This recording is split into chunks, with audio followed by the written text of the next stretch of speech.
Hello, Baby Rixel. Today is January 11, 2025 and 21 days ka na. Tapos ka na sa tapos ka na sa BCG mo, yung vaccine, BCG vaccine. Tapos nakapag hearing test na rin tayo, both left and right side, okay siya, normal. So, pero yung problema lang is yung timbang mo, baby. Bumaba yung timbang mo dahil siguro sa gatas ni mami. Hindi ka pa masyado makapag-inom ng marami. And then, hopefully, pagbalik natin sa pedia mo. After 1 week kasi pababalikin ka dahil nga bumaba yung timbang mo.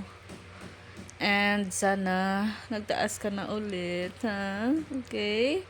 Sana nagbigat na ikaw. Panay kain na si mamang ng sabaw. Oh, sarap ng mga luto ni daddy. Ang gulay, chicken, na may kapayas. Ay, oh, sus. Oh!